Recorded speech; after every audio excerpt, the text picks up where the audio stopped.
Hola, buenas tardes. Hola.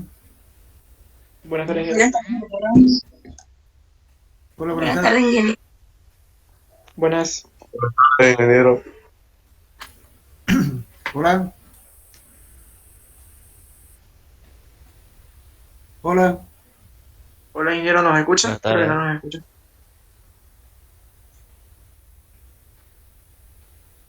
Hola, hola, ¿me escuchan?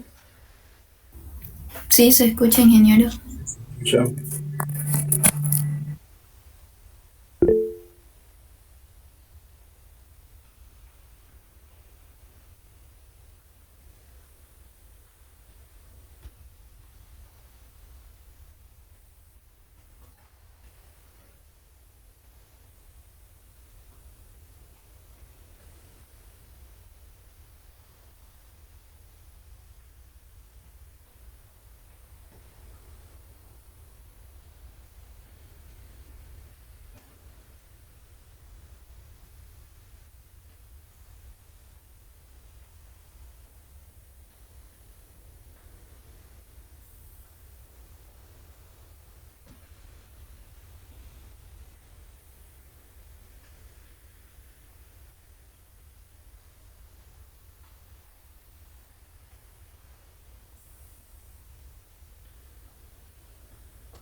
Soy solo yo, no se escucha nada.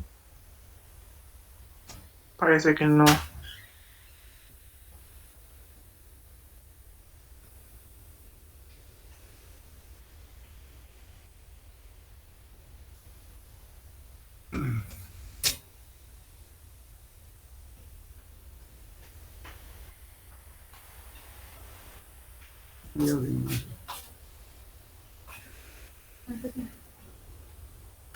¿La apagó la cámara?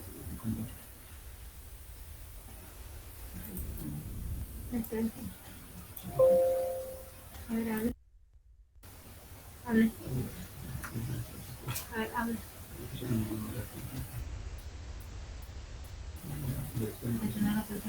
Dale, a ver.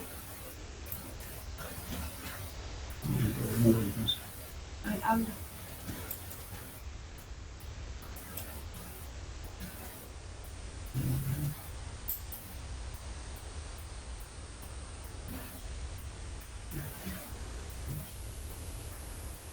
¿Me escuchan bien?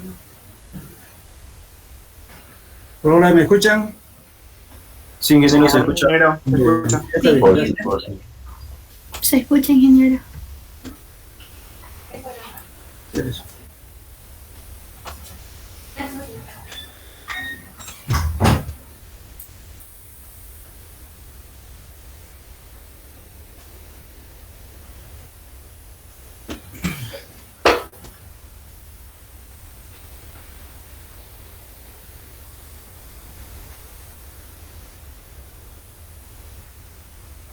Bueno, era la última clase, ¿no? Que teníamos que ver. Tenía un problema pendiente, creo, ¿no? Hola. Sí, ya. Ya. Y debemos ver como un repaso de todo.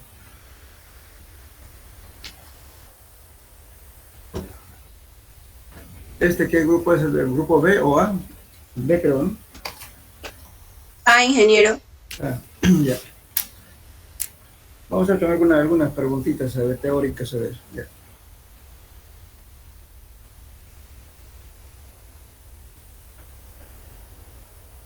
A ver, hablaremos sobre el asunto de la... ¿Estará Ponce, Villarruel, Deiner? Aquí, ingeniero. Ya. Una pregunta, a ver.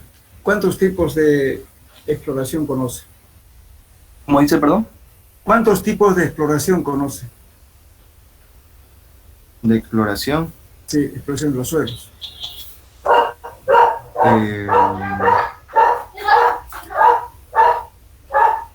Esto es lo que cielo abierto. Eso es una exploración de suelo, ¿no?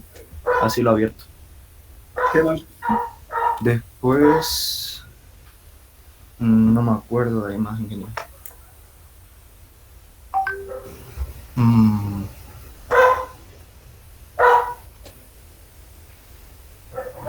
¿No se acuerdan? Ya.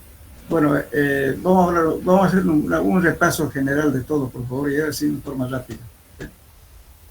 Cuando hablamos de exploración dijimos, ¿no es cierto?, hay diferentes etapas de exploración preliminar y definitivo, y también la etapa de construcción, en los cuales los procedimientos son similares, simplemente que en uno de ellos, ¿no es cierto?, en el preliminar son datos preliminares efectivamente, pero los ensayos que se hacen no son tan seguidos, o sea, pueden ser un poco más separados las perforaciones que se hacen, en fin.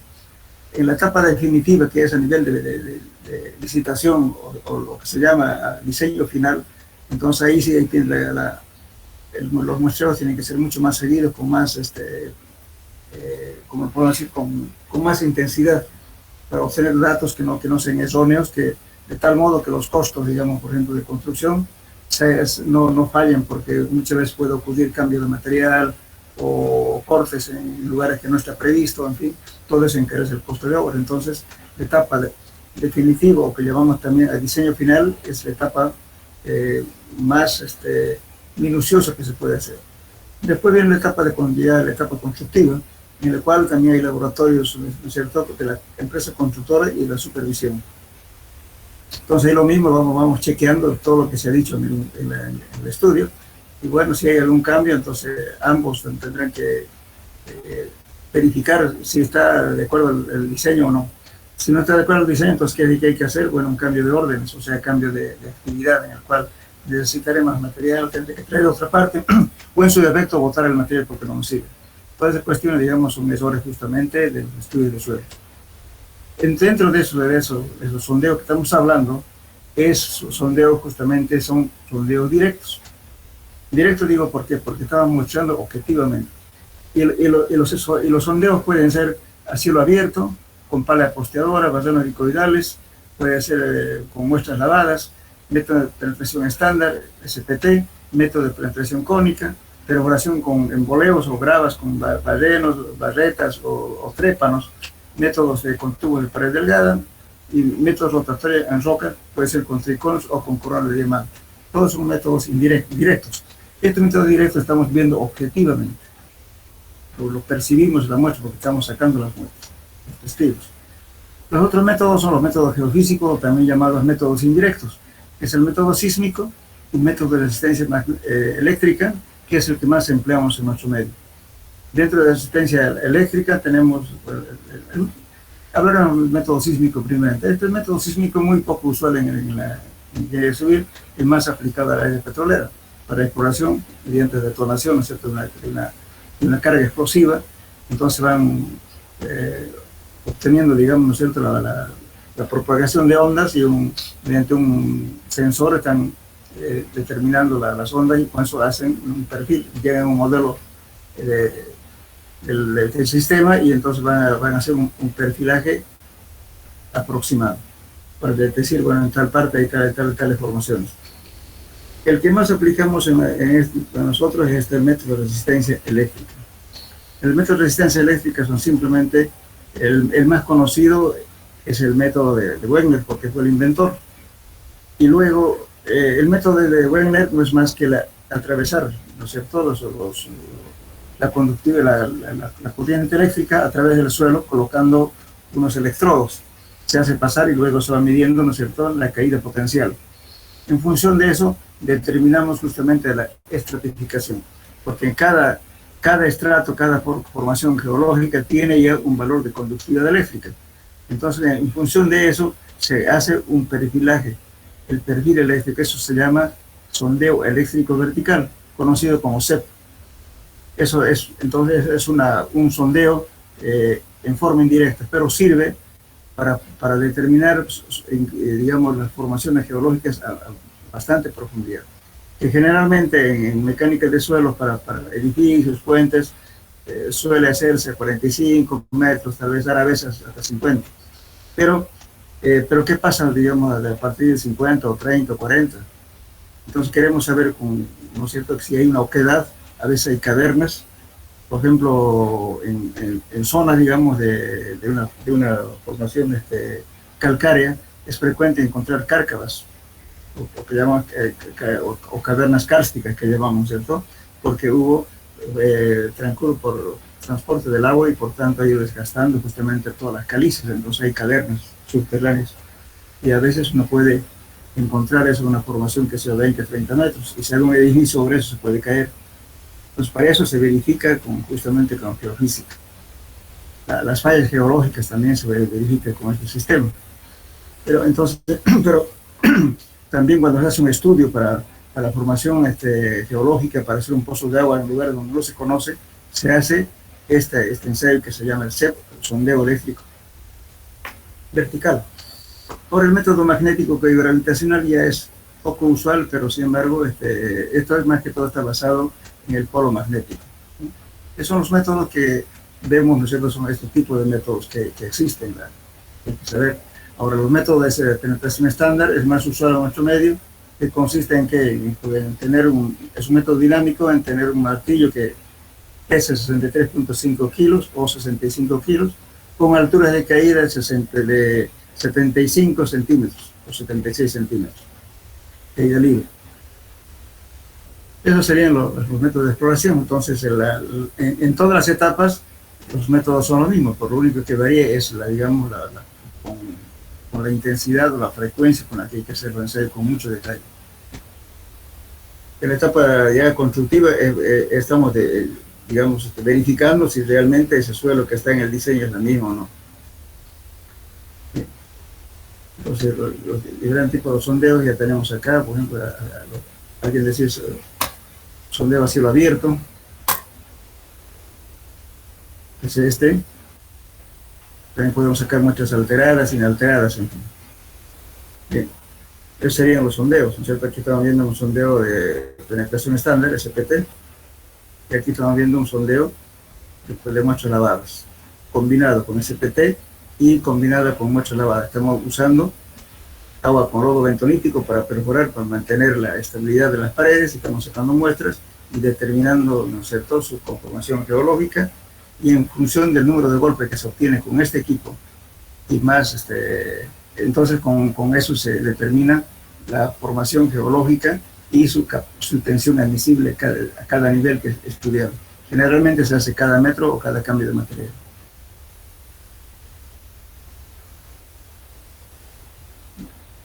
Bueno, a ver, Quiroga Anse Jimena, ¿está por ahí? Sí, ingeniero. Ya, dígame, este aparato se llama penetrómetro estándar de Terzaghi. ¿Para qué sirve esto?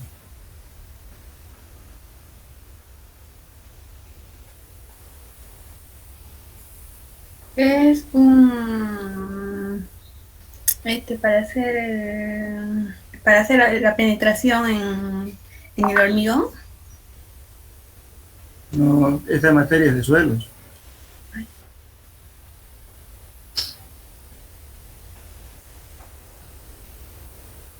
Este muestreador es justamente para el ensayo del SPT, Standard Penetration Tester, o penetración normal también se llama. Pues ¿qué hacemos? Golpeamos y vemos cuántos golpes se necesita para penetrar los 30 centímetros, ¿cierto? 15, la penetración se hace en total 60. 15 se desecha, perdón, los 30 primeros se desecha y los últimos se toman en cuenta. Pues no puede confundir suelos con hormigón, por favor. Tienen que repasarlo, ¿no? Al examen, por favor, puede haber preguntas de este tipo. Ya, bueno.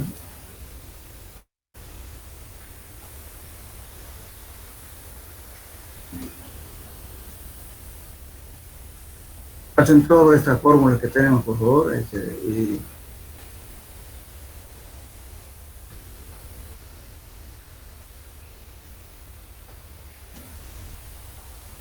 A ver, Samos Toro Emilene, ¿está?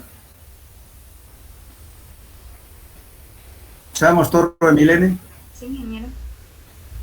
¿presente? ¿Está? Presente. Ya, un poquito más fuerte, por favor.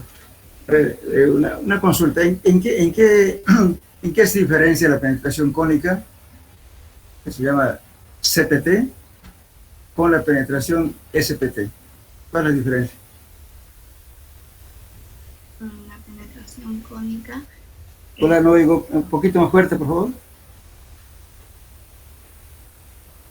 Esto sirve, bueno, la penetración cónica sirve para separar la resistencia total de los componentes que se genera por la punta cónica, que es la fricción de la punta. Exactamente, entonces es una penetración cónica, puede ser dinámica o puede ser también estática, ¿no es cierto? Sí. Cuando es estática, cuando utilizamos un gato hidráulico para penetrar, y dinámica es cuando usamos la herramienta a golpes, ¿no es cierto? Dependiendo, digamos, del tamaño del cono y también del método, que hay varios métodos en penetración cónica, hay cono holandés, el DPHS, por ejemplo, que es que se llama penetración cónica súper pesado, también dinámico. Utiliza las mismas herramientas del SPT, pero sin embargo, en vez de que sea el penetrómetro de Terzaghi, ponen una punta cónica ya establecida, estandarizada. Esa es la diferencia. Ahora, si tenemos una penetración, digamos, estática, entonces, mediante un gato hidráulico vamos penetrando el cono y vamos obteniendo la resistencia por punta. Porque la diferencia, por ejemplo, la resistencia por punta, creo que aquí, en este cono, por ejemplo, ¿dónde va a chocar el suelo? Justamente va a ser aquí. Entonces aquí es resistencia por punta. En cambio, en el CPT no nos da más bien la fricción lateral, es como meter un pilotín, como metiendo golpes. Entonces es la fricción que está ejerciendo la herramienta, en este caso el penetrómetro, con el suelo. En cambio aquí nos da resistencia por punta. Por eso, justamente por esa misma razón, es que cuando obtenemos, si estamos usando un método dinámico con CPT, tenemos que convertirlo al equivalente de los números de golpes del SPT. Así podemos aplicar las fórmulas. ¿Por qué? Porque el efecto de punta es un poco diferente al efecto de fuste o de la parte lateral de la penetración de Terzaghi. Por esa razón. Bueno.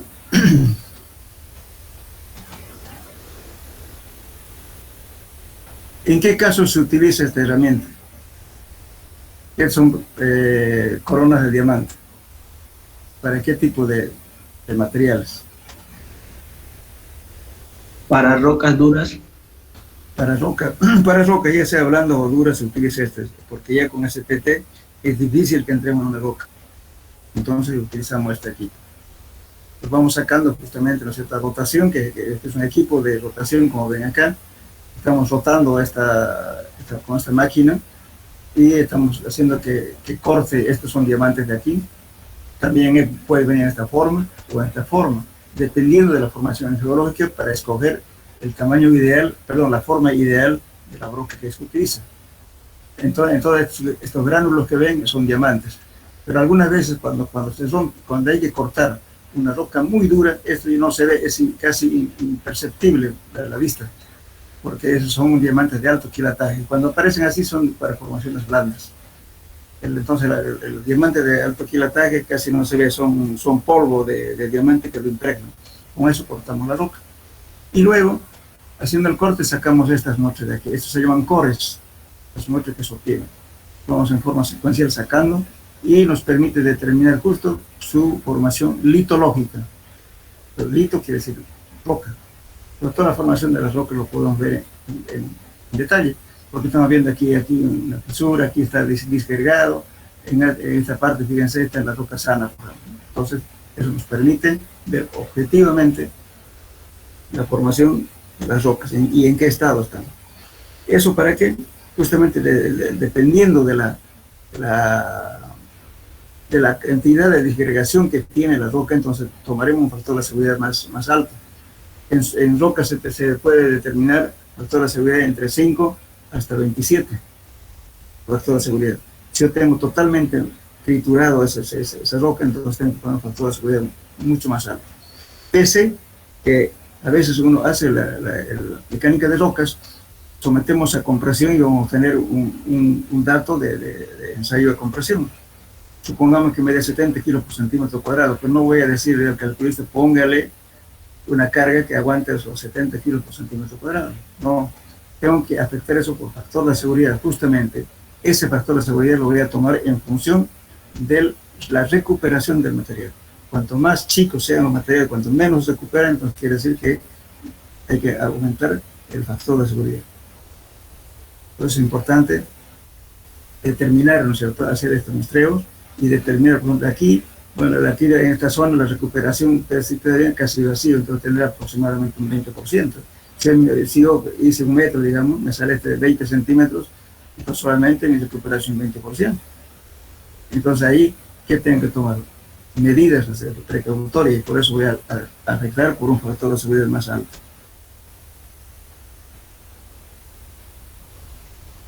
Bien, lo que les decía ahora, este es un sondeo eléctrico vertical, que se llama, estamos usando la resistencia eléctrica. Este es el método de Wegner. Y el otro método variante de esto, pero basado en esta teoría, es el método de Schulberger, que es el que se maneja hoy en el día. Pero en realidad su metodología es simple, lo único que varía en el método de Schulberger, estas distancias pueden ser desiguales, no siempre, como en este caso, la separación de los electrodos están iguales. Aquí, como se pueden ver acá, estoy clavando un electrodo, aquí otro electrodo, y estoy haciendo atravesar justamente la corriente de un extremo a otro extremo, y mediante estoy midiendo además, ¿no es cierto?, cuántos miliamperímetros, o estoy haciendo pasar de corriente con una batería de 12 voltios. Aquí tengo un potenciómetro y yo puedo elevar o bajar la corriente eléctrica, el voltaje que tiene 12 voltios, y entonces con este potenciómetro puedo elevar el voltaje. Entonces, con eso estamos midiendo justamente cuánto es su resistividad eléctrica de cada material, de cada diferentes profundidades.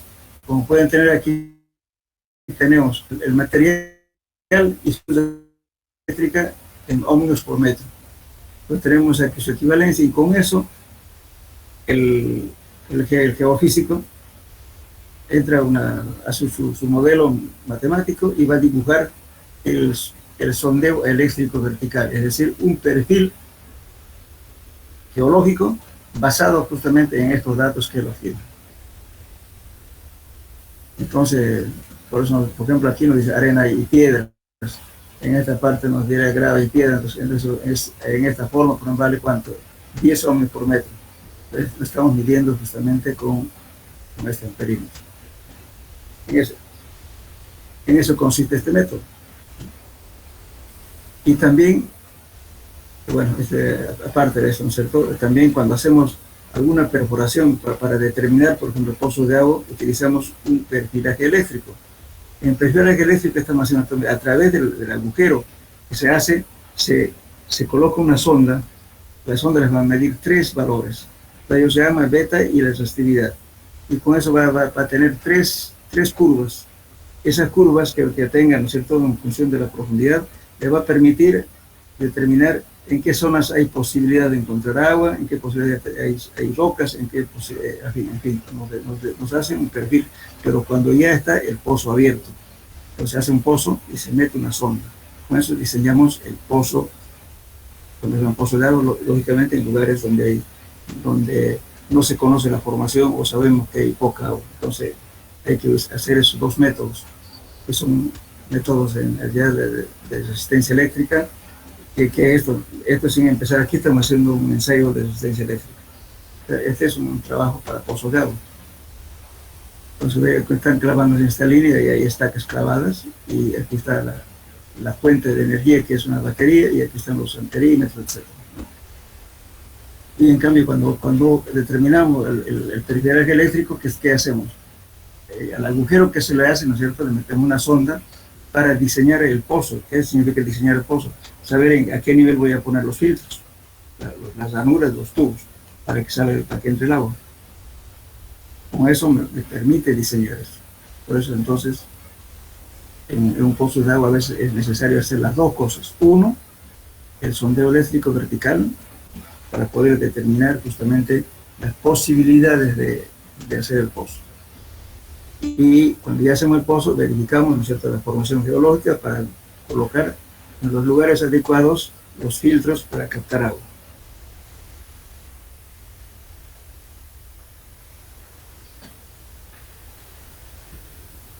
Bueno, ahora vamos a preguntar esto.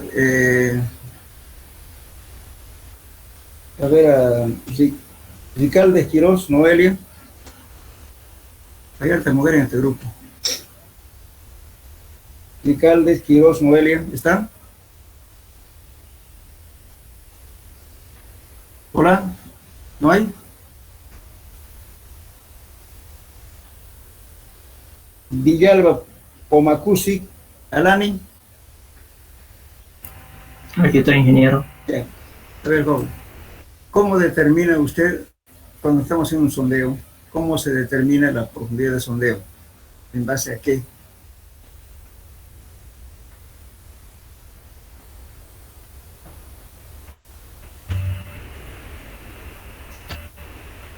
Por ejemplo, usted Puede ser en base a al porcentaje de humedad donde se llega. No. Por ejemplo, viene, supóngase que usted es ingeniero. Le dice a un cliente: señor, quiero que me haga el cálculo de mi casa y quiero que me calcule mis cimientos. ¿Qué necesita usted? Hacer un sondeo, lo que estamos hablando, ¿verdad? Sí. En base a eso usted va a hacer la fundación. Pero luego, ¿cómo le va a decir a la propietaria cuántos metros quiere entrar?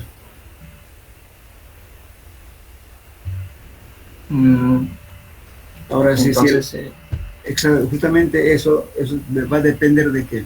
Uno, de la forma, primeramente, ¿no es cierto?, el tipo de estructura que uno va a construir. Si es puente, un edificio de cuántos niveles, si tiene sótano o no tiene sótano, y también, ¿no es cierto?, y qué tipo de edificio, si es un estadio, si es una escuela, si es una vivienda familiar, lo que sea, ¿no es cierto?, o si es un puente. Entonces, en función de eso, se determina la profundidad de sondeo. Que le dice: bueno, señor, su sondeo mínimo para la profundidad del sondeo que tengo que hacer es tanto. En función del área donde va a abarcar la construcción, te dirá tantos pozos tengo que hacerle para evaluar la zona. Entonces, para eso hay criterios. Y uno de ellos hemos hablado de esto, que dijimos, ¿se acuerdan? Que este es yo tengo una carga, porque supongamos una columna, esa columna viene acá y bueno, digo, aquí la columna me está, me está llegando aquí al suelo, qué sé yo, con 50 toneladas, digamos. Esas 50 toneladas yo puedo presuponer, decir que voy a poner una zapata tanto por tanto. Entonces, la tensión, este curve de aquí va a ser cualquier cosa P, este carga P, dividido entre el área de la zapata. Pues yo tengo ya una carga distribuida. Entonces, esto es la presión 100% que lo considero aquí. Esa es la presión que está llegando por el peso del edificio. Y siempre se toma la columna más cargada. Muy bien, entonces, con eso digo, bueno, voy a calcular. Ahora, ¿cómo lo calculo eso? Justamente ya en el suelo 2 van a ver ustedes, vamos a poder calcular las presiones a cada metro o cada centímetro. Voy a calcular cuánto me incide esta presión al interior del suelo. Entonces voy a calcular de ese modo este SP y voy a decir, bueno, cuando esta presión ejerce con una intensidad de 5 a 10% de este valor máximo, hasta ahí para mí es suficiente perforar. Pues va a depender mucho de esta presión que tenga acá para decir, usted necesita tanto de exploración que tengo que hacerle para su estructura y para garantizar su estabilidad. Una de ellas es. Entonces, no me dice que porque el vecino tiene 2 metros o 3 metros, no. Un criterio. Ahora, si no quieren usar este criterio, van por esto. Aquí yo tengo una tabla. Por ahora son cuestiones básicas que no tienen que olvidarse, porque después no van a tocar ustedes. Pues van a ir a hacer buscar en su vida profesional. Pero dice, bueno, o sea, al propietario, señor, usted va a construir, ¿de cuántos pisos? 8, digamos. Ya. Muy bien, aquí está. Aquí está diciendo profundidad del sondeo, aquí dice 8, número de pisos 8. Entonces, y dice, ancho del edificio. Generalmente los edificios comunes son de 30 metros, 20 metros de ancho, ¿no? Siempre colocando el ancho menor, no el ancho mayor, porque si es rectangular, el menor va a ser, siempre se refiere al menor. Entonces, sí, entonces siempre, casi igualmente, cuando usamos esta fórmula, también vamos a ver eso. Pero dice de acero estrecha y de acero ancha, entonces eso vamos a explicar ahorita. ¿En qué se refiere? Pues ya muy a 30, ¿cómo se estructura más o menos? Voy a decir, bueno, una casita que es tanto por tanto. Pues muy bien, toma para el ancho del edificio de 30 metros, digamos, ¿no? En ese caso, supongamos que es un edificio digamos, de 8 pisos, pero mi ancho menor va a ser 30 metros de la edificación. Entonces me voy directamente a la tabla y tengo aquí. Este 16 que ven aquí es la profundidad a la cual tengo que sondear. Te lo va a preguntar, ¿tienes sótano? Sí, tengo sótano. Sótano generalmente hasta 3 metros y medio. Entonces, por si acaso, le suma 4 metros más. En ese caso va a ser 16 más 4, 20. Entonces, al propietario, a quien le pide, le dice, señor, usted necesita hacer 20 metros de sondeo. Eso también es relativo. Ahora, si antes de eso encuentra una formación dura, donde hay que le garantice que va a soportar esa presión, entonces no necesita tampoco entre los 16. Ahora, si ve un terreno tan malo, entonces de repente no entra, digamos, de repente entra un poco más. Entonces, este es un cuadro, ¿no es cierto?, bastante conservador. Ahora, puede usar también esta formulita. Esto es lo que más se maneja en los ingenieros actualmente. La profundidad de sondeo dice para cuando estamos hablando de estrechas, son edificaciones normales. Cuando hablamos de ancho de hormigón, seguramente va a ser de repente un edificio para industrial, o de repente un estadio, o un coliseo que sea ancho, que tenga varios metros, que sobrepase los 30. Entonces ahí en ese caso tengo que tomar esta fórmula de aquí. Pero generalmente en las edificaciones normales es suficiente con esto. ¿Qué dice? Fíjense, ZP quiere decir profundidad de sondeo. Es igual a 3, ese es el número de pisos, elevado a la 0,7. Ese le va a dar, va a ver, que calculen, a ver, por favor, alguien tiene la calculadora. Pongan 8 elevado a la 0,7. ¿Cuánto da?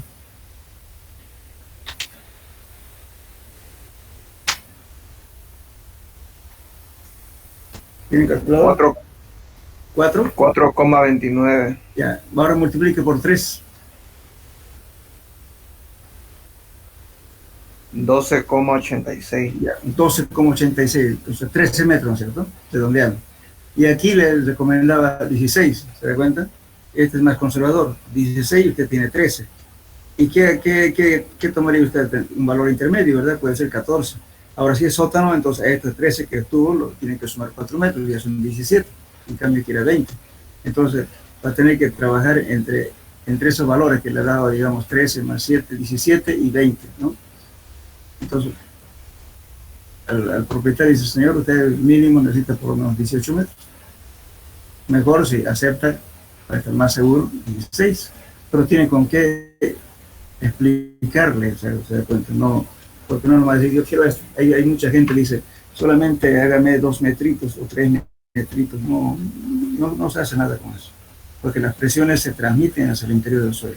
Eso es lo que hay que cuidar. A veces, para definir el tipo de fundaciones y el tamaño de las fundaciones, depende mucho del suelo que está abajo, no siempre en el lugar de contacto con la zapata.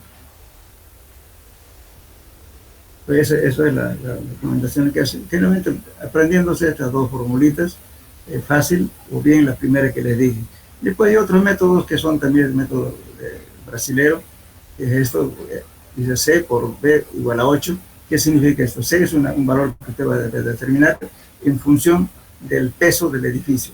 Este es el ancho del rectángulo, suponiendo que el edificio va a ser un rectángulo, no un cuadrado ni redondo, rectángulo. Entonces pone el ancho menor y considera la cantidad de piso, más o menos ustedes dicen tantas toneladas por piso, y voy a tener una presión, ¿no? Entonces esa presión dividida entre el área de la construcción, voy a tener un valor. Entonces aquí, por ejemplo, dice, supongamos, entonces, que me varíe entre 8 a 15 toneladas por metro cuadrado que esté ejerciendo presión el edificio. Entonces mi valor en este caso vale 1.5, que es este de aquí. Entonces 1.5 multiplicado por el ancho del edificio, eso le va a dar la profundidad de sondeo. Ahora este 8B que ven aquí es simplemente, dice que este método está obligando de que para cualquier tipo de edificio, para cualquier construcción, aunque sea de un piso, que se exige que sea 8. Pero si es más, entonces ya tiene que calcular por este medio y encontrar este valor C. C por el B, por el ancho del edificio. Eso le da la profundidad de sondeo. Después hay otro criterio también, bueno, ustedes ya lo van a leer, también se toma en cuenta aquí, por ejemplo, la profundidad media de los sondeos a partir de la cota de fundación, eso también toman en cuenta. 0,8 a 1, Q por B, este Q igual es la presión base, o sea, la presión que está llegando a una fundación más cargada, que viene a ser esto. Y por la dimensión menor de la zapata. Siempre estamos suponiendo que sea rectangular. Entonces eso es B, entonces eso le va a dar, y este valor de aquí multiplica por 0,8 o por 1, dependiendo de su criterio. Entonces le va a dar directamente la profundidad de sondeo que necesita, del nivel de fundación que usted ya está asumiendo, a qué profundidad va a poner su zapato. De ahí para abajo es este valor, otra forma. Ahora, si su cliente no quiere lavar la platita, pues no, porque al final está cuidando su seguridad. Si no quiere, entonces le hace pues la demostración por estas 4 fórmulas y le va a dar similares cosas. Eso es importante, no es cuestión de decir, pero no es como alguien me decía, por la humedad, no. Más bien el sondeo nos va a decir qué tipo de formación tiene el suelo. Y con eso vamos a hacer el perfil geológico y poner sus valores para decir, señor, aquí a 5 metros tiene un terreno muy malo y por tanto usted no puede poner con zapatos. Si usted tiene un edificio de 20 pisos, ¿verdad? Tiene que ser pilotes o tiene que ser radier, en fin, diferentes tipos de sistemas de solución que existen en fundaciones. ¿Está claro? Bien. Esto es simplemente un repaso. Después tenemos varias formulitas que ya véanlo, por favor. Aquí tenemos fórmulas para calcular las tensiones admisibles en función del número de golpes para cada caso.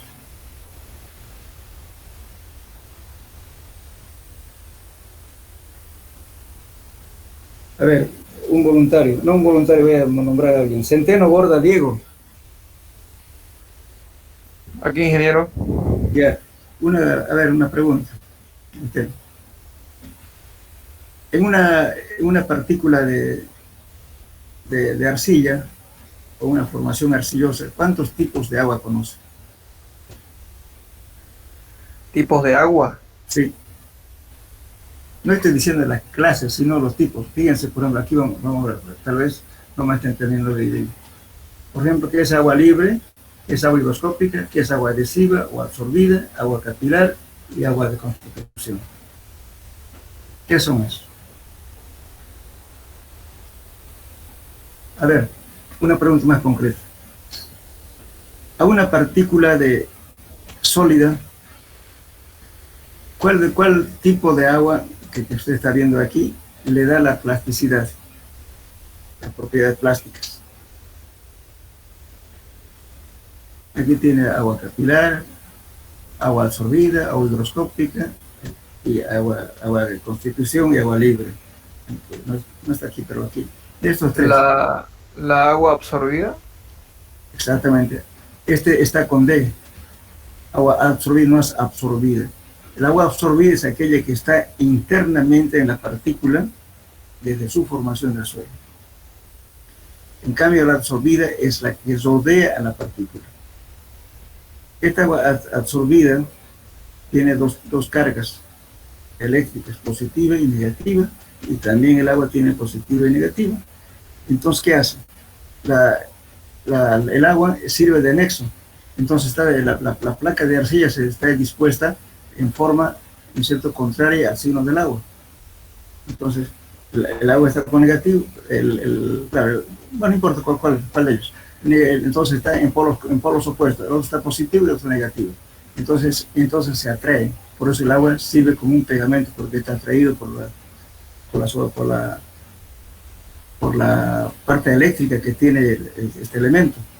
Entonces por eso es la cohesión y la plasticidad que tiene el suelo. Entonces el agua sirve como un pegamento, se adhiere, está alrededor de las partículas de arcilla. En cambio el suelo granular no tiene esa propiedad. Entonces no hay, en arena no hay esta agua absorbida. Y por tanto se separan. No hay nada que les atraiga. Entonces, ahora, en un suelo granular no existe agua absorbida. Agua capilar va a ser muy poco también. ¿Por qué? Porque tampoco no tiene atracción molecular, porque no hay cargas eléctricas. En cambio, en la arcilla sí. Entonces, en la arcilla el agua capilar sube, la ascensión capilar es bien alto, porque la atracción que existe, ¿no es cierto?, entre el agua y el sólido va ejerciendo, ¿no es cierto?, venciendo inclusive la fuerza gravitatoria. Cuando el nivel está a 5 metros y usted va, de repente su ascensión capilar va a ser hasta 1 metro, subió 4 metros. Eso debido a la atracción eléctrica que existe entre el agua y la arcilla. Esa es la diferencia entre estos dos materiales. ¿Por qué el otro no tiene cohesión, no tiene plasticidad y el otro sí tiene plasticidad? Entonces, este es el agua absorbida, es lo que da ese efecto. Bien. Bueno, y entramos aquí, hemos hablado también, ¿cierto?, de suelo seco, suelo parcialmente saturado y suelo saturado. Un ejemplo que hemos hecho también nos lo ves. A ver, Luis López Marco César. ¿Está? Luis López Marco César, ¿está? No hay. Erasmus Condori Melvin. Ingeniero, buenas tardes. Buenas tardes. A ver, vamos a hacer la pregunta. Dígame, en un suelo completamente seco, ¿cuánto vale la humedad y cuánto vale el grado de saturación? 0 ambos. ¿Perdón? 0 ambos, si es que está seco. Sí, está bien, ya. ¿Y cuánto valdrá su volumen de vacíos? Un suelo seco.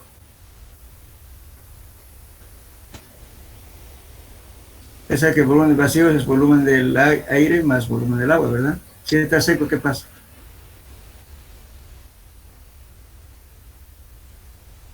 Me imagino que se mantiene. ¿No? Porque no hay agua, entonces el volumen de vacío es igual al volumen del aire. Porque no hay agua.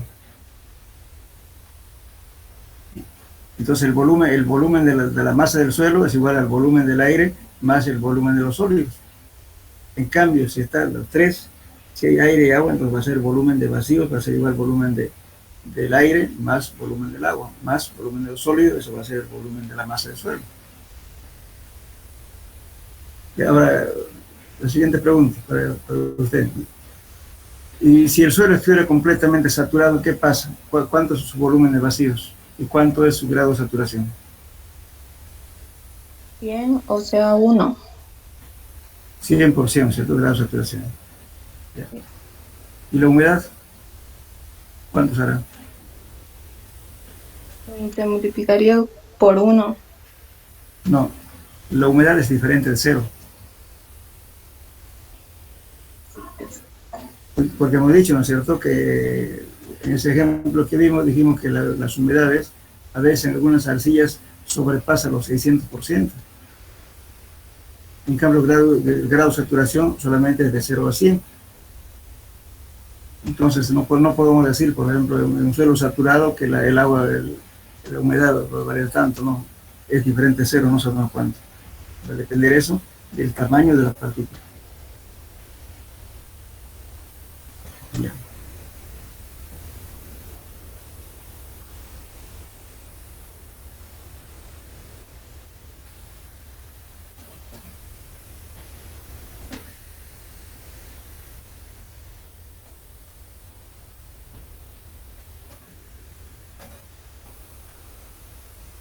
Ingeniero, Sí. disculpe, buenas tardes. Y el grado, pero el volumen de vacíos en un suelo completamente saturado es El volumen igual al volumen del aire, igual al volumen del agua, pues. al volumen del No agua. hay aire, no hay aire. Entonces, Aire. el volumen de vacíos en un suelo saturado es igual nomás al volumen del agua. El volumen de vacíos es igual al volumen del agua, porque el agua está ocupando todos los vacíos que hay. No existe aire. ¿Te das cuenta, no? Entonces, el grado de saturación va a ser 100%. Y la humedad diferente de cero, ¿no? Puede ser 30, 40, 50. Depende del tipo de suelo.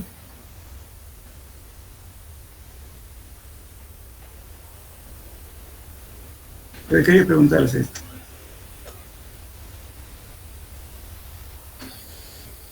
Vamos a preguntar a otra persona. Martínez Hojas Melani.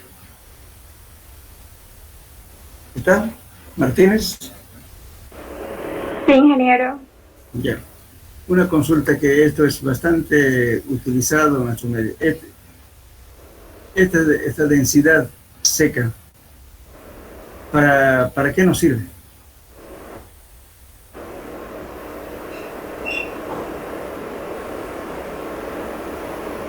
Fíjense, es una relación del peso seco sobre un volumen aparente. En la práctica, bueno, tal vez no me entienden lo que estoy preguntando. Cuando hacemos compactación, cuando hacemos la curva de compactación, determinamos este valor gamma D, que es una relación del peso seco. El peso seco en un suelo no varía, el peso es constante. Pero siempre referimos igualmente a la humedad. La humedad estamos refiriendo al peso seco. Entonces ¿por qué? Porque el peso seco es constante. En un material así, esté más compacto o menos compacto, el peso seco va a ser la misma, constante. Lo que varía es el volumen. Entonces, si yo tengo un suelo más compactado, lógicamente el volumen va a ser más chico. Y la densidad seca va a crecer. Ahora, si el suelo está completamente suelto, lógicamente esta densidad va a ser chica porque el volumen va a ser chico. Este B sub M, ¿qué significa? B sub M es igual al volumen del aire, más volumen de agua, más volumen de los sólidos. Entonces, esta fórmula es, como le puedo decir, el que más utilizamos justamente en la compactación. La curva de compactación pretende determinar este valor, la densidad máxima y la humedad óptima. Entonces, esta densidad máxima lo podemos ver también escrito de otra forma. Espera aquí.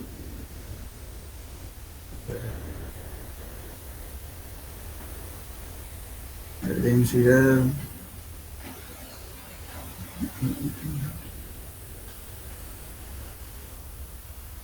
A ver, escríbanlo de repente ustedes, les voy a dictar. La densidad seca se puede escribir también como el peso de la masa del suelo sobre el volumen de la masa, abran paréntesis, 1 más la humedad. Lógicamente todos partimos de esto. Esta es la ecuación inicial. Y también este mismo valor podemos calcularlo como gamma D, o sea, gamma sub m, el peso específico de la masa del suelo húmedo, dividido entre 1 más la humedad también. En fin, hay varios valores. Fíjense aquí, hemos hecho la demostración de esto y se obtienen diferentes ecuaciones a partir de esto. Entonces, este valor de la densidad se la conoce como densidad seca, peso específico seco, peso volumétrico seco, peso unitario seco, peso específico aparente seco. Esos nombres tiene esto. Entonces, este es un valor que se obtiene justamente cuando hacemos compactación.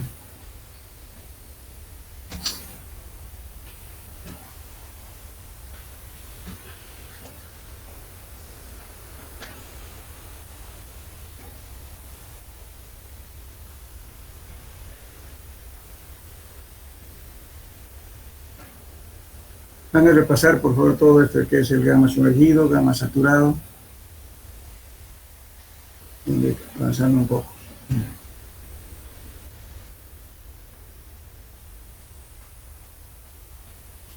Justamente aquí tenemos un ejemplo de esto, fíjense. No sé si lo han hecho ya, pero de todos modos podemos hacerlo. Aquí tenemos ejemplo 1. Este es un analítico, vamos a llegar a una fórmula. El ejemplo 1. Pues justamente de este esquema pues estamos llegando a una fórmula. El ejemplo 2 es la aplicación. Fíjense aquí, ejemplo 2. En una muestra de suelo parcialmente saturado, se conocen 50 centímetros cúbicos de suelo, ¿no es cierto? El peso de la masa, que quiere decir suelo húmedo, 95 gramos, y el peso seco es igual a 75 gramos. El G sub S, que es gravedad específica, o peso específico, gravedad específica de los sólidos, 2.68. ¿Y qué nos pide calcular? La humedad, observación de vacíos, el gamma suelo, o sea, peso volumétrico húmedo, o peso unitario húmedo, que no se llama así, grado de saturación, y ya, esto está repitiendo. En kilogramos por metro cúbico y gamma D más está pidiendo, ¿no? La densidad seca, en kilos por metro cúbico. Con estos datos empezamos a calcular. Entonces, aquí tenemos el peso de la masa del suelo, es igual al peso del agua más el peso de los sólidos. Entonces tenemos aquí, sacamos el peso del agua, que va a ser igual al peso de la masa menos el peso de los sólidos. Entonces nos da 20 gramos. Ya tenemos entonces el peso de la masa, el peso del agua, ya tenemos 20 gramos. Ahora, el volumen de los sólidos, como tenemos G sub S, estamos aquí simplemente sacando el valor de G sub S. Si G sub S igual a gamma sub S sobre gamma del agua, entonces de ahí gamma sub S es igual al peso de los sólidos sobre el volumen de los sólidos. Entonces, de esa fórmula estamos sacando esto. El volumen de los sólidos. Entonces va a ser peso de los sólidos sobre, o peso seco si ustedes quieren, sobre G sub S por gamma del agua. Gamma del agua estamos adoptando 1. Entonces tenemos eso es igual a 28 centímetros cúbicos. Después tenemos ahora el volumen del agua. El volumen del agua es igual a qué? O sea, el peso específico del agua es igual a qué? Al peso del agua sobre el peso sobre el volumen del agua, ¿no es cierto? Entonces yo puedo tomarme aquí como este valor es el gamma del agua es 1. Entonces tengo aquí, el volumen del agua se lleva al peso del agua sobre gamma del agua. Entonces tenemos aquí el peso del agua va a ser igual a ¿qué? Al peso húmedo menos el peso seco. Aquí tenemos peso seco, el peso húmedo también tenemos aquí. Entonces 95 menos 75 entre 1 nos da igual a 20 centímetros cúbicos. Lo que habíamos calculado aquí, el peso del agua es 20, entonces directamente esto es igual al volumen del agua, porque el gamma del agua es 1. Bien, entonces ahora queremos conocer el volumen del aire. Es igual al volumen de la masa menos el volumen de los sólidos menos el volumen del agua. Este dato lo tenemos, que es 50 centímetros cúbicos. El volumen de los sólidos tenemos 28, que es este de aquí, menos 20, que es este. Lo tenemos, volumen del aire igual a 2 centímetros cúbicos. Bien, entonces en volumen tenemos 2, 20 y 28, que estamos haciendo un esquema aquí de estos resultados, ¿no?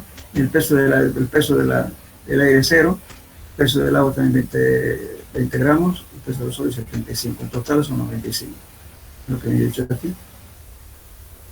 Bien.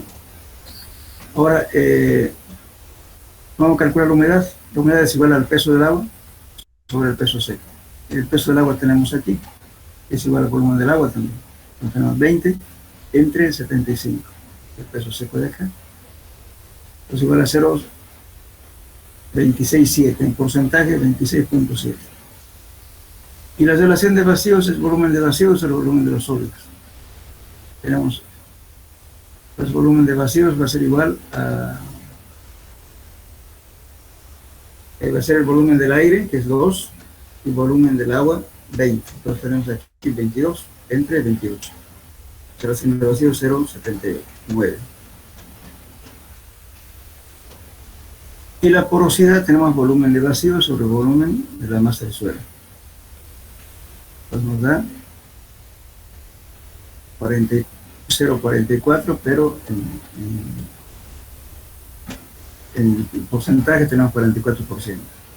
También podríamos haber calculado con la relación de vacíos. N es igual a E sobre 1 más E. Nos va a dar lo mismo. Verifíquenlo, por favor. La porosidad es igual a E sobre 1 más E. Relación de vacío sobre 1 más relación de vacío.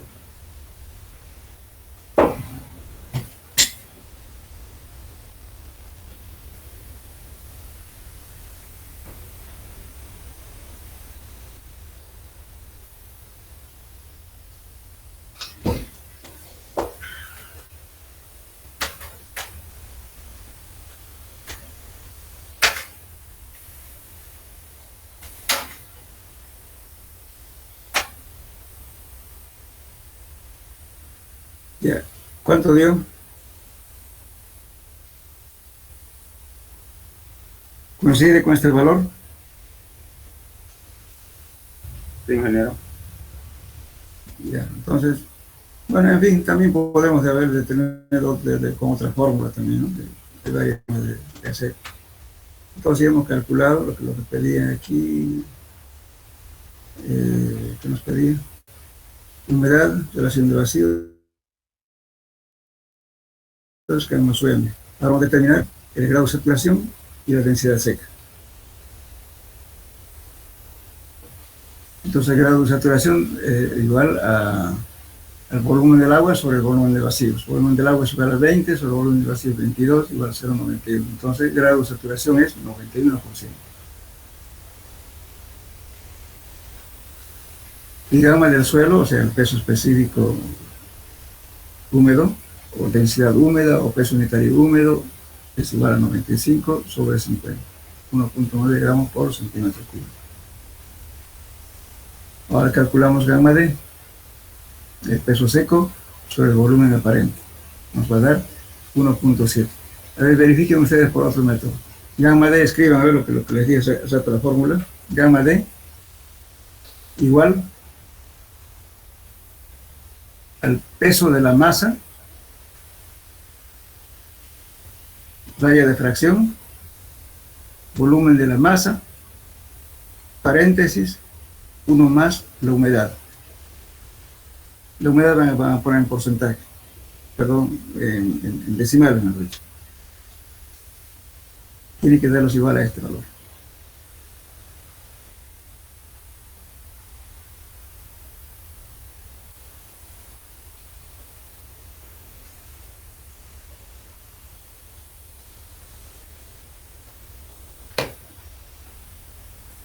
¿Verdad?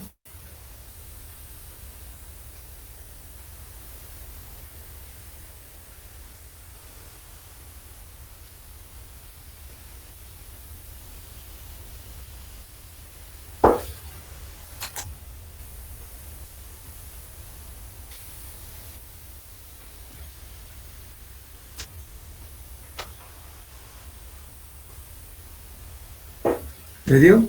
¿Le dio lo mismo o no?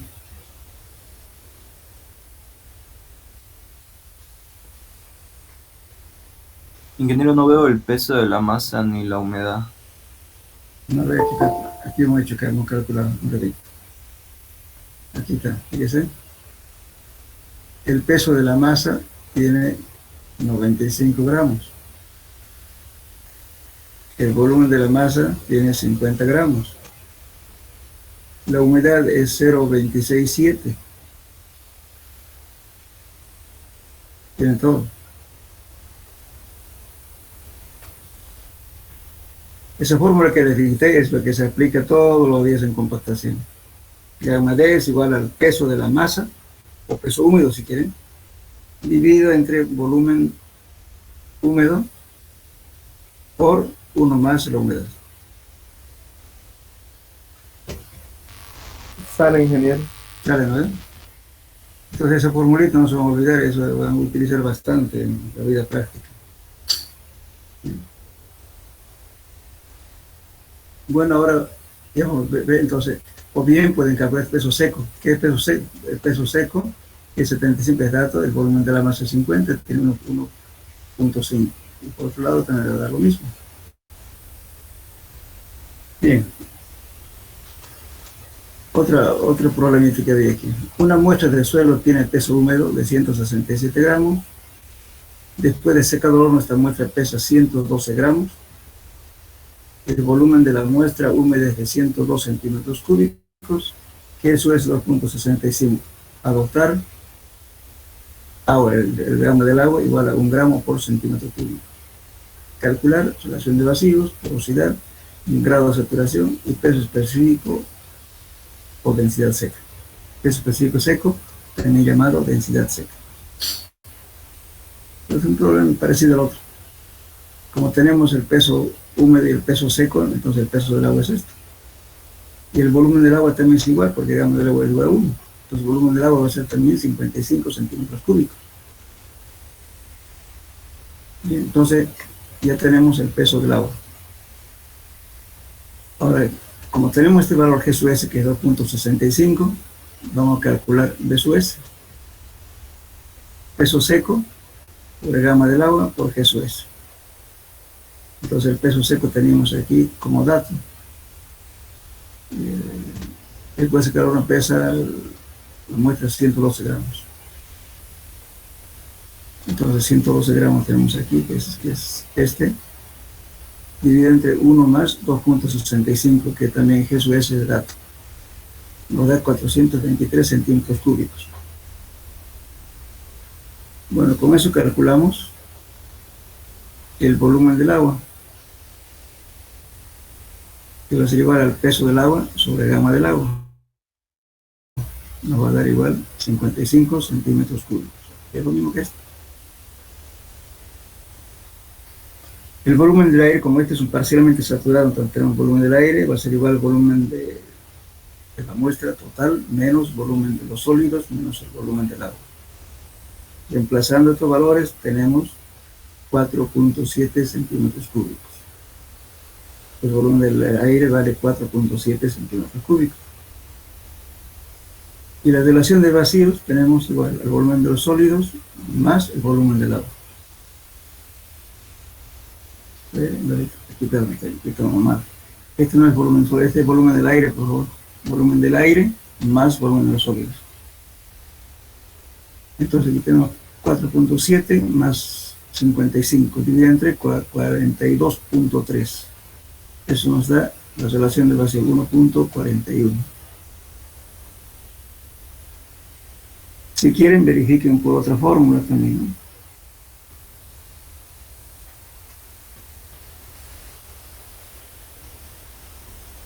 Ahora la porosidad Igualmente es el volumen de vacío sobre el volumen de la masa del suelo. El volumen de vacío es 4.7 más 55, esto nos da 0.58, lo que equivale al 58% de la porosidad. Grado de saturación, lo mismo. Volumen del agua sobre el volumen de los sólidos. Verifiquen, no lo veo bien esto. Sí, volumen de vacío, volumen del agua sobre el volumen de los sólidos por sí. ¿Cuánto vale esto? 92% grado de saturación. O también pueden calcular con la humedad y la relación de vacíos también. Utilicen esa fórmula y verifiquen esto. Grado de saturación.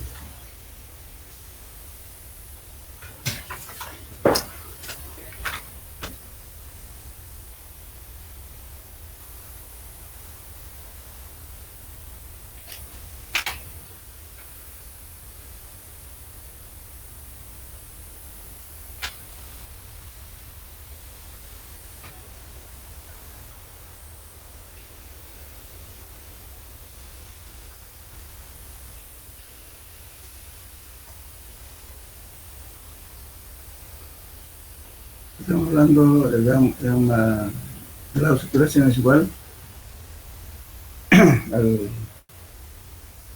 volumen del agua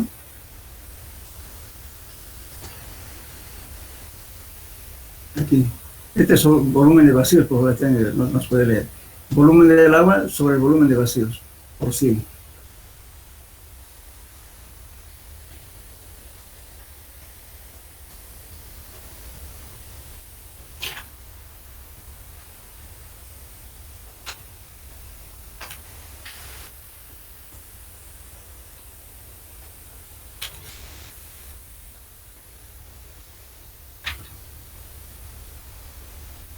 A ver, lo voy a dictar, parece que no tienen formulario ustedes. Grado de saturación, pongan igual. Humedad por G sub S dividido entre la relación de vacíos.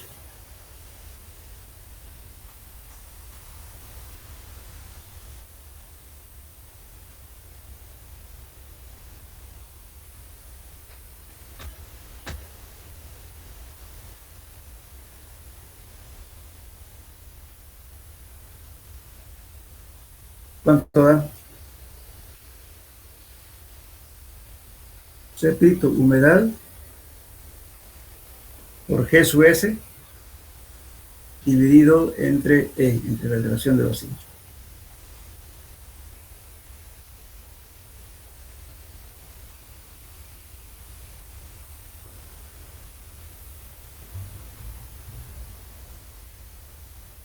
¿Podría volver a la diapositiva anterior? Es que ahí están los datos. Gracias. ¿Qué tiene relación de vacío? Estamos calculando igual a 1.41 relación de vacíos.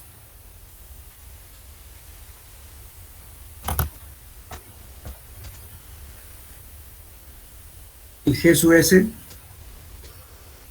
2.65.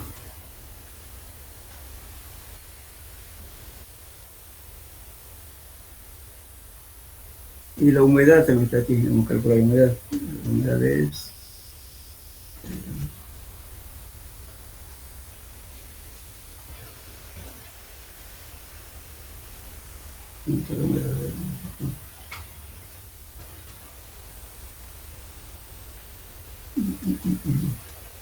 No está calculando la humedad, ¿no? No, no está. Pero ya calculemos, humedad igual, con humedad. Igual.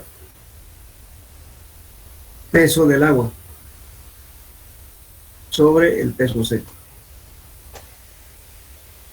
El peso del agua ya lo tenemos, fíjense aquí. ¿Verdad? Peso del agua, aquí está, 55 gramos, dividido entre el peso seco. Peso seco es 112. 49% sale. Ya 49%, ¿no? Y entonces 0,49, ¿no es cierto? Entonces, tomen entonces eso sobre,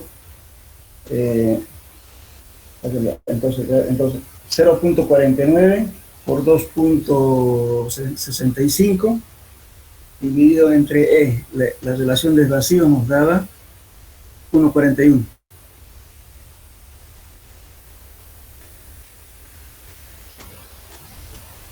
Sí sale 92%, ingeniero. Eso, ¿no ven? Entonces, no. Ok, entonces.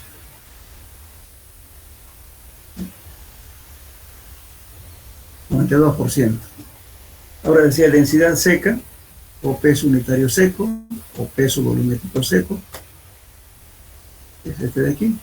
No es más que de la relación del peso seco sobre el volumen aparente. Tenemos este valor 102, 105.3, 1.099. Pero también pueden calcular con la anterior fórmula que les dije, gamma D es igual al peso de la masa sobre volumen de la masa por 1 más la humedad. Verifíquenlo. Manejen su formulario.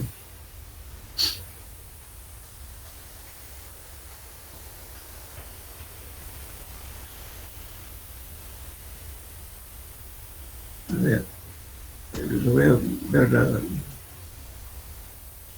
tenemos entonces el peso de la masa del suelo, ya conocen.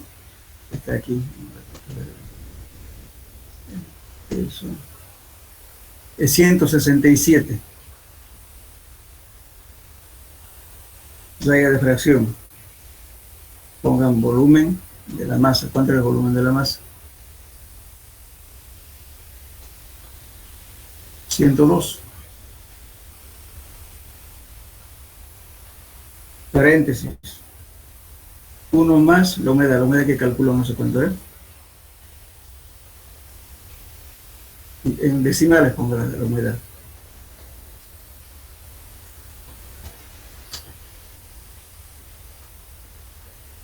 $2.44 me sale, ingeniero. 2,44. No sé si lo noté mal. Aquí estamos, ¿no? A ver, replicarlo no nos puede fallar. Era la fórmula es peso de la masa sobre volumen de la masa, ¿no? Claro. Peso de la masa, o sea, gamma D igual, ponga, ¿ya? Peso de la masa del suelo. Talla de fracción. Volumen de la masa. Abre paréntesis. 1 más la humedad. Allá creo que yo me equivoqué con la fórmula. Esa fórmula anótenlo, pero en el texto está, pero no está en este momento aquí. Sí, sale correcto, ingeniero. Yo lo anoté mal la fórmula. Sale igual, ¿no? Sí. Ya. Esa es la formulita que les dicté, es se utiliza de uso corriente en pavimentación.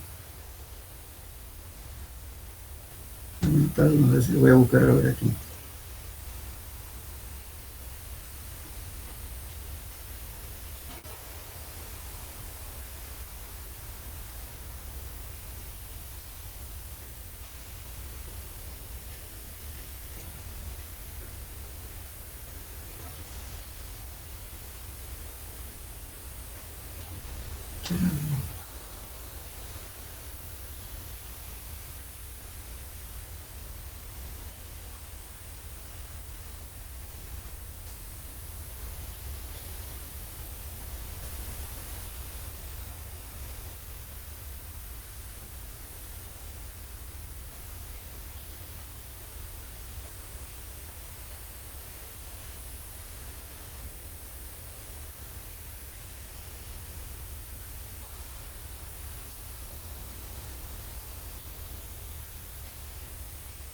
No lo encuentro.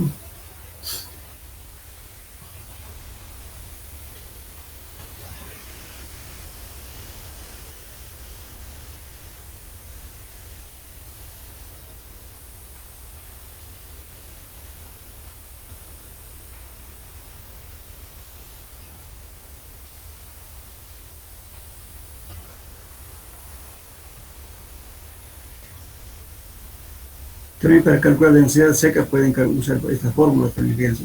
Aquí hay varias.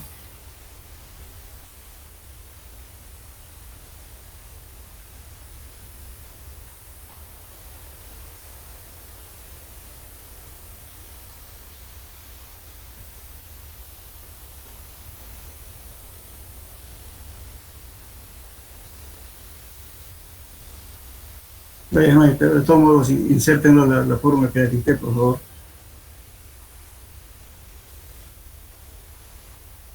No se van a equivocar en la fórmula, porque hay muchos que se equivocan cuando calculan, ponen el peso de la masa en gramos, digamos, el volumen lo ponen en centímetros cúbicos, después abajo lo ponen en 100, o ponen bien 1, más la humedad lo ponen en porcentaje, no, tienen que ser en decimales.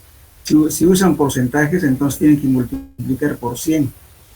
B sobre M sobre B, perdón, peso de la masa, dividir entre el volumen de la masa por 100 más el porcentaje, todo eso multiplicado arriba por 100.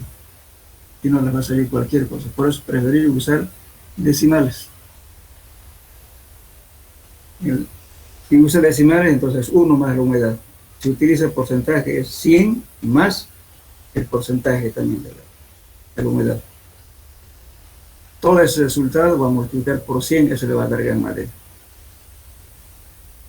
Entonces, para no equivocarnos, es preferible trabajar con decimales.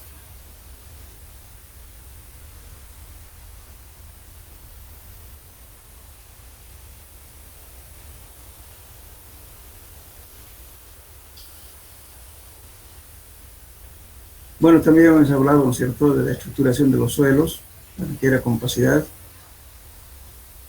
Cuando hablamos hay dos cosas. Cuando hablamos de estructura del suelo, la estructura es la disposición que adoptan las partículas sólidas al formar la masa del suelo. Y justamente esto es importante porque, por ejemplo, pueden ser las leyes, ¿no es cierto?, que rigen su organización, pueden ser las leyes gravitacionales o las leyes, ¿no es cierto?, ¿cómo se llama en vez de gravitacional se utiliza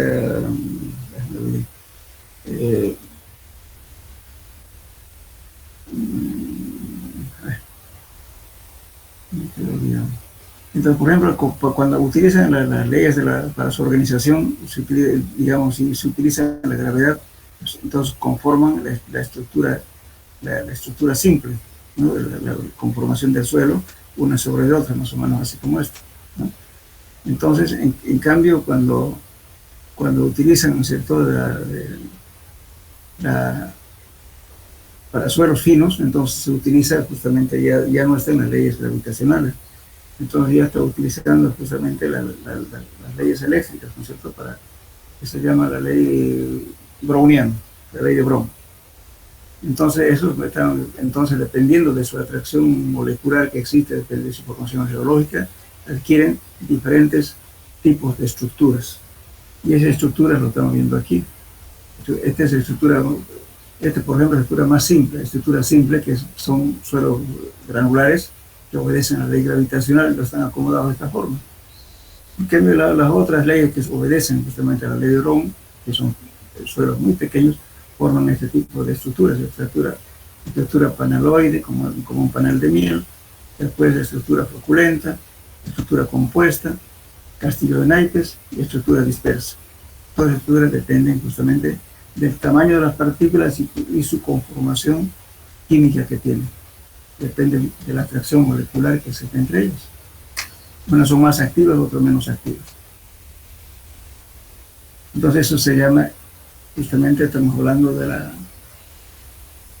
estructura del suelo. Y la compacidad es el grado de acomodo que llegan los suelos.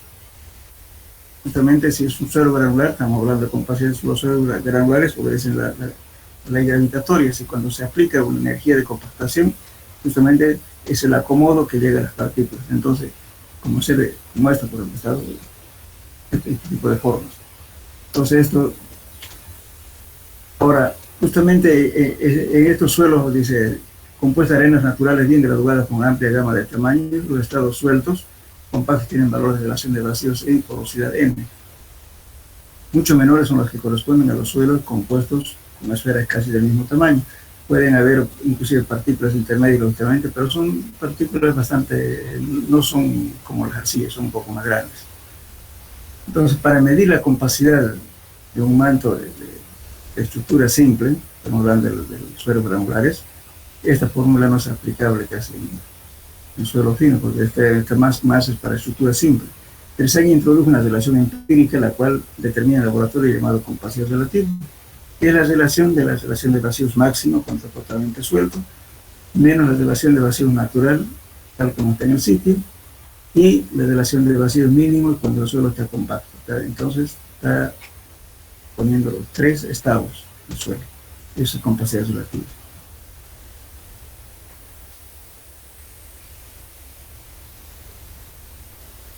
Bien. Bueno, ya saben la granulometría también, ¿cierto? Pero ¿quién puede decirme qué es una granulometría? ¿Qué entienden por granulometría? La granulometría es la distribución de los grupos de los diferentes tamaños de los agregados. Sí.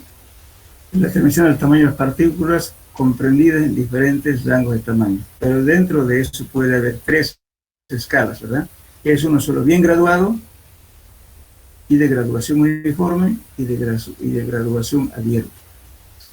Este suelo bien graduado es totalmente distribuido de partículas de menor tamaño a mayor tamaño. Entonces este suelo es bastante, ¿cómo te puedo decir? Bueno, ¿por qué? Porque es fácil de acomodarse. Estas partículas finas ocupan los espacios vacíos dejados por las partículas más grandes. Entonces este tipo de suelo generalmente es fácil compactar.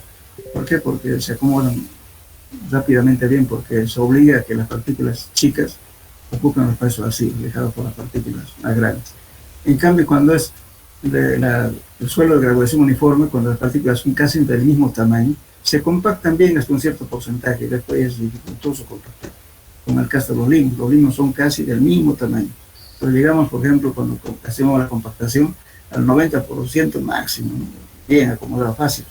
Pero ya a partir de ahí, para llegar, si nos piden 95%, nos va a costar una muela llegar, porque no hay partículas intermedias que ocupan los espacios vacíos dejados por estas partículas que casi son del mismo tamaño. Entonces, en ese caso, para compactar, ¿qué hay que usar? Rodillo, pata de cabra, combinado con rodillo liso. Entonces ahí se aprovecha mejor y se puede acomodar las partículas de su densidad máxima, este tipo de suelos, que son los limos. Y otros de graduación abierta son partículas de menor tamaño, inmediatamente pasan otras partículas de mayor tamaño. No hay partículas intermedias. Entonces, de graduación abierta. Dijimos también para hacer una curva granulométrica utilizábamos una escala semi-logarítmica, ¿no es cierto? Aquí escala normal y aquí escala logarítmica. ¿Y cuál es la razón de usar la escala logarítmica? Le vamos a preguntar a otra persona. Pérez Ignacio Roxana. ¿Está? Pérez Ignacio Roxana, ¿está? ¿Presente? Hola. Sí. Ya, entonces la pregunta para usted. Dígame, ¿por qué razón se utiliza la escala semilogarítmica? Fíjese, aquí está escala normal y aquí logarítmica. ¿Por qué?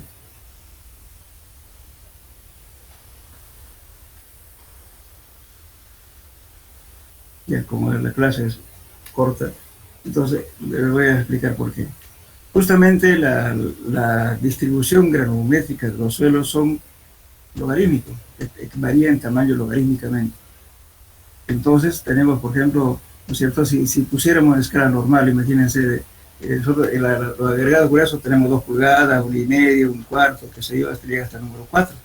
Desde el número 4 para adelante ya viene el número 10, 30, 40, 50, etcétera, ya viene por números. Pero ese número, ¿qué significa? Es el tamaño, o sea, la abertura, ¿no es cierto?, de las mallas de 1 pulgada cuadrada, ese número. En cambio, el otro de las 4 para arriba, de media, etcétera, es el diámetro de la malla. Entonces, se fija entonces la distribución granulométrica del suelo, son infinitos tamaños, digamos, que varían en logaritmos. Si hiciéramos con una escala normal, tendríamos que tener una hoja bien grande para poder representar la curva.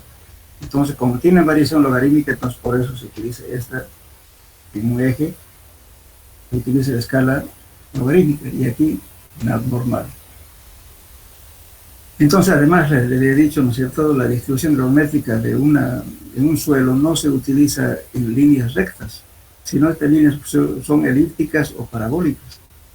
¿Por qué? Porque justamente la variación de las partículas son logarítmicas. Entonces, aquí podemos ver, por ejemplo, esta conformación de este suelo es bien distribuida. Graduación uniforme y esta graduación abierta. Son 3 formas de curvas. Y además estas curvas nos servían ¿para qué? Para determinar los diámetros efectivos de Hassen, que es el de 10, de 30, de 60, ¿verdad? ¿Cómo se calculaba el de 10? Toma el porcentaje que corresponde al 10%, viene y encuentra esta curva de aquí, y es donde choca, entonces aquí baja, y aquí está justamente el de esos 10, que es el diámetro de las partículas. Ahora el de 30 es lo mismo. El de 30 también viene aquí, pongamos acá, es el de 30. Y de 60 lo mismo. ¿Y para qué nos sirve esto? Justamente si vamos a utilizar el sistema ACTM o el sistema SUB para clasificar el suelo, si decimos bien graduado o mal graduado, entonces nos fijamos en este. Esta es una ayuda. Este es el coeficiente de uniformidad de 60 sobre de 10, y de C sub C, perdón, es el valor de la curvatura, el coeficiente de curvatura, o de la forma de la curva en realidad. Entonces eso nos va a decir, por ejemplo, si este valor nos da de 1 a 3, decimos que el suelo está bien graduado. Por ejemplo, si se acuerdan ustedes, cuando clasifican un suelo hay una arena que dice SP y otra arena dice SW. SP significa arena mal graduado, pero es arena. El otro dice arena bien graduada, es SW. Igualmente la grava. PP, grava mal graduada. GW, grava bien graduada. Si es bien graduado, quiere decir que tiene una distribución granulométrica buena. Si es mal graduado, entonces tiene graduaciones que le faltan la graduación. Entonces, para poder calificar eso, entonces nos basamos justamente en estos valores de C sub C y C sub U.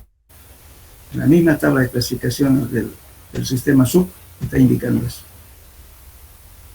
Por eso, entonces, esta curva. Por eso, siempre es conveniente tomar la mayor cantidad de mallas para que no demos chuto, para poder calcular justamente. Si estamos usando el sistema SUB, hay que tratar de usar la mayor cantidad de mallas posibles. Para que ahora sí esta curva que nos diera aquí, entonces en ese caso sí no se puede calcular esos 10. Entonces se pone una nota. Entonces el suelo tiende, digamos, a grueso, ¿no es cierto? Porque no hay nada más que pase, entonces y de entrada nos está diciendo que el suelo es grueso. Eso sería, bueno, creo que tenemos clase hasta las 1:30, ¿no? Hola. Hasta las 1:15. Hasta las 1:15. Ya pasamos bien. De todos modos, no sé si... Para mí era el final de esta materia, pero yo creo que vamos a hacer una clase más. Haremos un repaso así, por lo menos un pantallazo de cada tema, por favor. Pero estudien, lean un poco. Yo voy a preguntar por lista. Sí, ingeniero. ¿Ya? Sí, ingeniero. Ya, entonces, ya como ya acordamos el otro día, tienen que entregar ya su cuestionario, vayan entregando para que yo vaya calificando, ¿ya? Y luego vamos tomando el examen final. ese quizá prolongado un poco, pero trataremos nomás de terminar nosotros como habíamos quedado.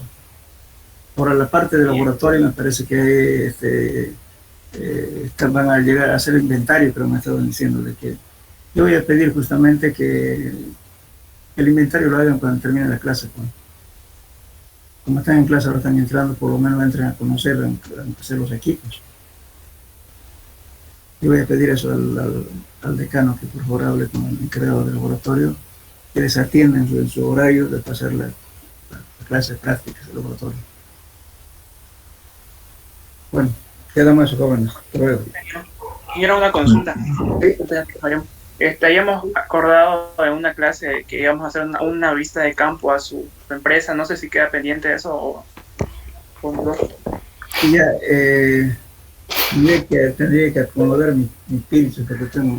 Ya, yo le aviso en estos días para ver, voy a acomodar, a ver, porque no estoy sin personal ahorita. Pues vamos a ver, no hay problema, ya, les voy a... pero en el laboratorio está pasando el auxiliar, ¿no es cierto? Práctica con ustedes, ¿no? Sí, ingeniero. Sí. Lógicamente que mi laboratorio no es como lo de Gabriel, es más pobre. Pero por lo menos lo vamos a explicar para qué sirven las cosas. Podemos armar inclusive un SPT. Lo que pasa es que toda mi gente está en el campo ahorita. Tendría que llegar la gente para que armemos el trípode, para enseñar más o menos cómo es el SPT, todo, una cosa demostrativa. ¿Ya? Ahora, si tengo un trabajo estos días aquí en la ciudad, les voy a decir que vayan para ver, por ejemplo, un ensayo de SPT, puede ser. Y que depende, como todavía no acabo esto, pero eso es, como les puedo decir, adicional, no pasa nada, pero terminemos la materia. ¿Ya? Tenemos para hacer esa práctica, estoy hasta enero, creo que hasta cuándo se ha postergado las clases. Creo que hasta enero, ¿no? Hasta el 15 de enero, si no estoy mal. 15 de enero. Inclusive si no es este año, en enero podemos ir, eso no pasa nada. Digo, yo se presenta una oportunidad, vamos a ver.